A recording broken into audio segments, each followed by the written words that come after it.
अब एक चीज इसमें ये समझाइए हमें कि जब हम्म, हम एक समय ऐसा था जब शेयर मार्केट बूम कर रही थी, बढ़ रही थी, तब हम ये कहते थे कि शेयर मार्केट इंडियन इकोनॉमी का बैरोमीटर है। तो अगर आज जब शेयर मार्केट धड़ाम हो रहा है, तो क्या इसे आज भी हमें इंडियन इकोनॉमी का बैरोमीटर मानना चाहिए और देखना चाहिए कि भाई भारत की अर्थव्यवस्था खराब हो रही है? क्या हम उसको इस तरह से देखें? देखो, ये कैपिटल मार्केट हमेशा इकोनॉमी का बैरोमीटर माना जाता है, लेकिन ये फ्लक्चुएशंस को हमें देखना पड़ता है। कई बार शेयर मार्केट के परसेप्शन पे, है नी, वो जरूरी नहीं है वो फंडामेंटल के हिसाब से ही चले। तो मार्केट में मिस प्राइसिंग भी होती है, मिस कैलकुलेशन भी होती है। तो मार्केट में बहुत सारे फैक्टर्स होते हैं जिसकी वजह से शेयर घटते बढ़ते हैं।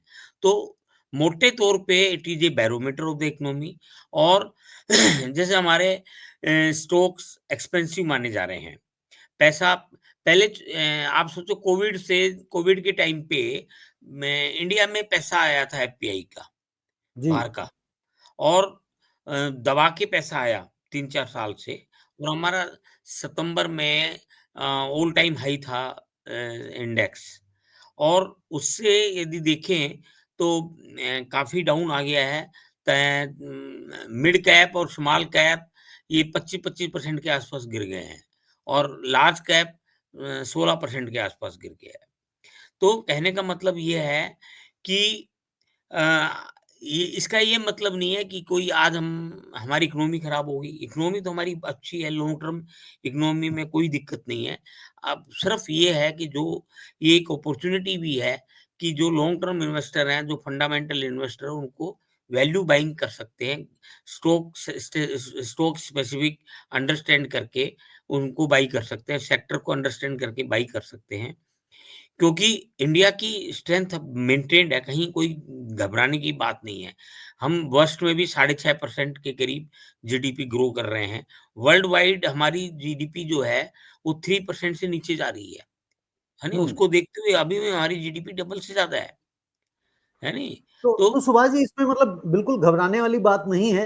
मतलब अगर आप इकोनॉमी को देख के बता रहे हैं, लेकिन जिस तरह से अगर शेयर में जिन लोगों ने पैसा निवेश किया था, उनका पोर्टफोलियो माइनस में जा रहा है, लाल हो रहा है, नुकसान हो रहा है, तो वो तो बेचारे घबराए पड़े हैं, वो कह रहे हैं जी हम क्या करें? ये है कि यही शेयर मार्केट है। जब कोरोना था, एकदम मार्केट टूट के 10,000 से निफ्टी नीचे आ गया था। फिर पुश बैक भी 6 महीने में मिल गया था। तो जी।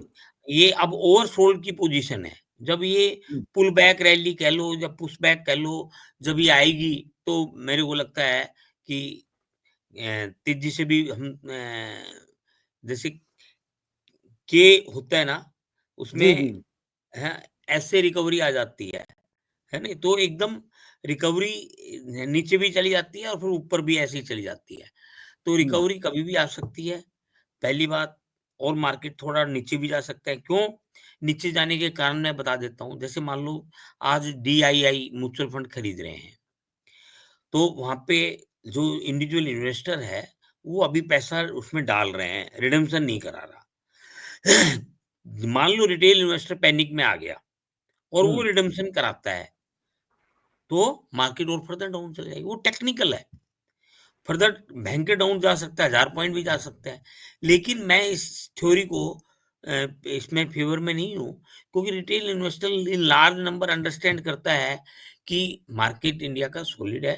हम लंबे टाइम के लिए इन्वेस्ट कर रहे हैं। शॉर्ट टर्म में मार्केट में go down, it can be a big opportunity two by it. तो ये बाई करने की अपॉर्चुनिटी भी होती है। अच्छे स्टॉक को जो हमें नॉर्मल टाइम में नहीं मिले, उनको हम एक्यूमुलेट कर सकते हैं। हम टाइम टू टाइम बाई कर सकते हैं, वन टाइम बाई नहीं करें, है नी?